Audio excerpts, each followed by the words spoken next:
ब्रह्ममुरारिसुरार्चितलिङ्गं निर्मलभासितशोभितलिङ्गं जन्मजदुःखविनाशकलिङ्गं तत्प्रणमामि सदा शिवलिङ्गं देवमुनिप्रवरार्चितलिङ्गं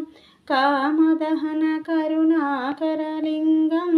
रावणदर्पविनाशकलिङ्गं तत्प्रणमामि सदा शिवलिङ्गं सर्वसुगन्धसुलेपितलिङ्गं बुद्धिविवर्धनकारणलिङ्गं सिद्धसुरासुरवन्दितलिङ्गं तत्प्रणमामि सदा शिवलिङ्गं कनकमहामणिभूषितलिङ्गं फणिपतिवेष्टितशोभितलिङ्गं दक्षसुयज्ञविनाशकलिङ्गं तत्प्रणमामि सदा शिवलिङ्गं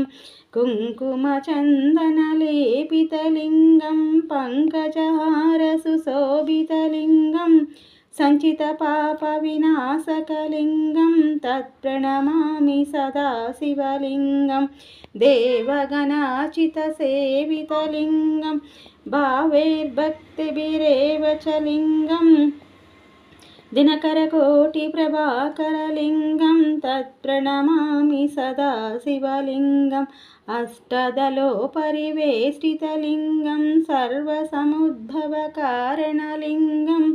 अष्टदरिद्रविनाशकलिङ्गं तत्प्रणमामि सदा शिवलिङ्गं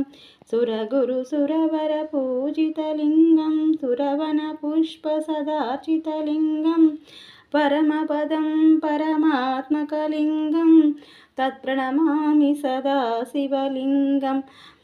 लिङ्गाष्टकमिदं पुण्यं यः पठेत् शिवसन्निधौ शिवलोकमवाप्नोति शिवेन सह मोदते।